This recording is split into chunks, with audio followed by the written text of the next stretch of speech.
स्वस्ति प्रजाभ्यः परिपालयन्तां न्यायेन मार्गेण महीं महिषाः। गोब्राह्मणेभ्यः शुभमस्तु नित्यं लोकाः समस्ताः सुखिनो भवन्तु।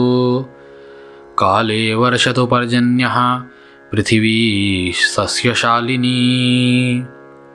देशोऽयं क्षोभरहितः ब्राह्मणाः सन्तु निर्भयाः। जानकीकान्तस्मरणम्। जय सीताराम। आप लोग जब भी हमें कैमरा पर वीडियो में देखेंगे तो मात्र इस देश के लिए कुछ बोलते हुए देखेंगे, अपने संस्कृति के लिए कुछ बोलते हुए देखेंगे, अपने धर्म के लिए कुछ बोलते हुए देखेंगे। किसी भी व्यक्ति के प्रति बोलने में मेरी कोई रुचि नहीं है। किसी भी व्यक्ति के प्रति मुझे चर्चा नहीं करना है। मुझे सिर्फ अपने धर्म के, अपने देश के प्रति चर्चा करना है। अपने देश में हो रहे धर्म के संरक्षण के लिए हमें जितना हो सके प्रयत्न करना है। वह मात्र प्रयत्न से ही होगा। हम यदि सोचें कि हमें धर्म का संरक्षण करना है परंतु हम कोई प्रयत्न नहीं करेंगे तो वह नहीं होगा। तो इसलिए हमें प्रयत्न करने से ही वो हमारे सारे मनोरथ जो धर्म के प्रति हैं वह सिद्ध होंगे। एक श्लोक हम देखते हैं, उद्यमेन हि सिद्ध्यन्ति कार्याणि न मनोरथैः न हि सुप्तस्य सिंहस्य प्रविशन्ति मुखे मृगाः। उद्यमेन, उद्यमेन का मतलब होता है प्रयत्न से। सिद्ध्यन्ति, प्रयत्न से ही जो है आपके कार्य जो है सिद्ध होते हैं। न मनोरथैः, सिर्फ सोचने से या फिर उसकी इच्छा रखने से नहीं होते हैं। नहीं सुप्तस्य सिंहस्य प्रविशन्ति मुखे मृगाः। कोई शेर सो रहा है तो ऐसा हो सकता है क्या कि कोई शिकार जा कर के उसके मुंह में चला जाए? ऐसा नहीं होता है। शेर को शिकार करना होता है, उसके लिए प्रयत्न करना होता है, तभी जो है वह शिकार वह प्राप्त करता है। तो उसी प्रकार यदि हमें अपने धर्म के प्रति कुछ करना है तो हमें प्रयत्न करना होगा। खुद से कुछ भी होने वाला नहीं है। धर्म की संरक्षण हम कहाँ से करेंगे? घर से करेंगे।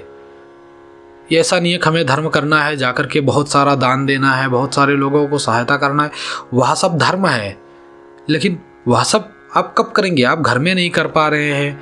मातृदेवो भव, पितृदेवो भव, आचार्य देवो भव, अतिथि देवो भव। जहाँ पे हम लोग जानते हैं मातृदेवो भव, माता को देवता मानते हैं।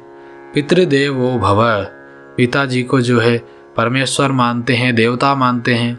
वह प्रारंभ करिए प्रथमतया, उसके बाद में हम आगे धर्म कर सकते हैं।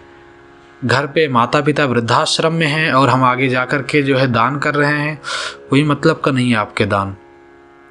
आप दान करने के लिए आप वो योग्य बनिए। आप योग्य कैसे बनेंगे?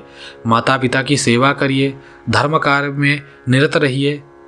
पिता गलत हैं, माता गलत हैं। बहुत लोग ऐसे उदाहरण देते हैं कि मैंने छोड़ दिया इसलिए कि वो गलत हैं, सही हैं। राम जी जो है जब वनवास गए थे तो पिताजी से या फिर कैकेयी माता श्री से एक भी बार नहीं पूछने गए, माता श्री आपने यह क्यों कर दिया? आपने किया वह गलत है। ठीक है, तो आप जानते हैं जब वह वन में गए तो वह श्री राम जी थे, वापस लौटे, मर्यादा पुरुषोत्तम श्री राम जी बन के लौटे। इसलिए लौटे क्योंकि उन्होंने माता पिता की आज्ञा को सबसे ऊपर रखा। माता पिता की आपको सेवा करनी चाहिए, माता पिता की आज्ञा का पालन करना चाहिए। और सभी माता पिता को भी मैं बताना चाहता हूँ कि अपने पुत्रों को जो है सद्ज्ञान दें, सद्बुद्धि दें, धर्म के बारे में बताएं, धर्म के बारे में पढ़ाएं, अपने देश के बारे में पढ़ाएं। आप बहुत ऊपर तक व्यापार करें, जो आपकी इच्छा हो, मनोरथ हो, वह सब कार्य आप करें, परंतु अपने धर्म से विमुख होकर मत करें। यह हमारी आपसे आग्रह है।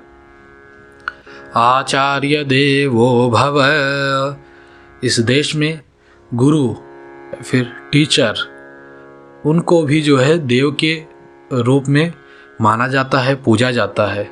क्योंकि जब हम आते हैं तो हम शून्य होते हैं, जब गुरु का सम्मेलन होता है तो हम संपूर्ण होते हैं। ठीक है, तो हम शून्य से संपूर्ण होने के बीच का जो रास्ता है वह गुरु हमें हाथ पकड़कर वहाँ तक पहुँचाता है। आप स्कूल में पढ़ते हैं, कॉलेज में पढ़ते हैं, आपके टीचर्स आपको पढ़ाते हैं, आपके प्रोफेसर्स आपको पढ़ाते हैं, तब आप जाकर किसी बड़े स्थान पर, किसी बड़े पद पर आप नियुक्त होते हैं। तो उन सब का कारण कौन होता है? गुरु होता है। आपकी बुद्धि होती है, वह मैं बिल्कुल भी मानता हूँ, परंतु जो है उनके बिना नहीं हो सकता। गुरु के बिना आप नहीं कर सकते वह चीज़।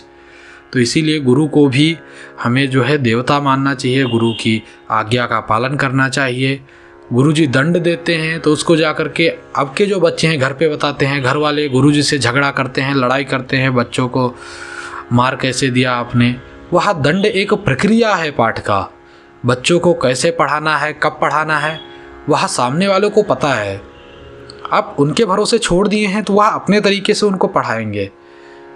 गुरु जी के प्रति जो सम्मान होता था, भावना होती थी, वह अब नहीं रही है। उसके बाद में हम देखेंगे अतिथि देवो भव। पहले के समय में हमारे घर में यदि कोई आ जाता था, कोई बाहर से आ जाए, जानने वाला हो, ना जानने वाला हो, कोई अनजान व्यक्ति हो, कोई पथिक हो, कोई राही हो, भूला बिछड़ा जो भी आ जाए, वहाँ हमसे कोई सहायता मांग ले, खाने के लिए भोजन मांग ले, रहने के लिए स्थान मांग ले, वह सब हम दे देते थे। आज हम अनजान व्यक्ति को देख करके उसके पास हम बैठने से भी इनकार कर देते हैं।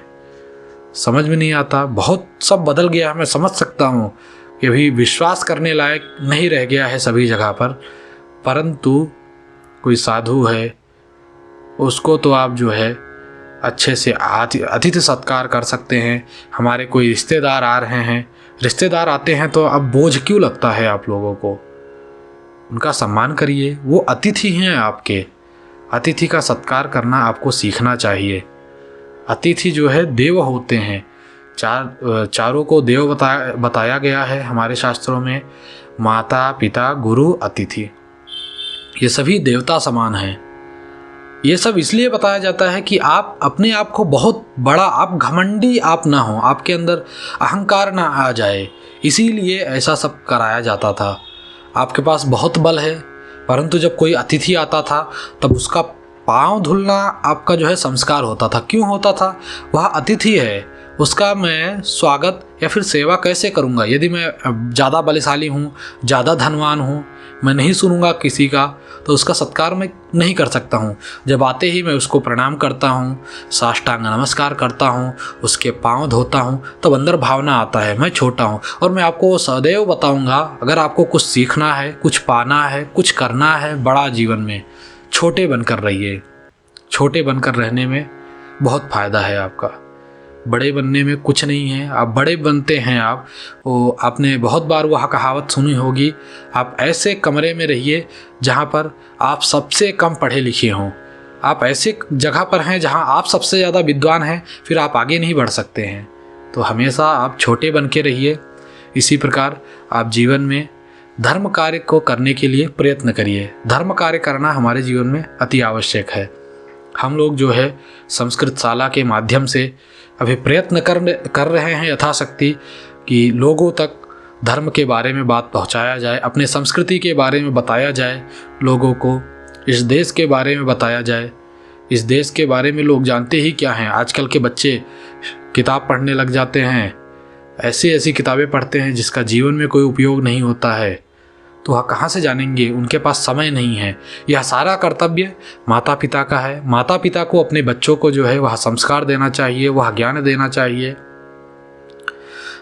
जहाँ पर जो है जिस देश में जो देश जाना जाता था तप के लिए, यज्ञ के लिए, वेद मंत्रों के लिए जाना जाता था, उस देश में अभी इन सब की बहुत कमी महसूस हो रही है।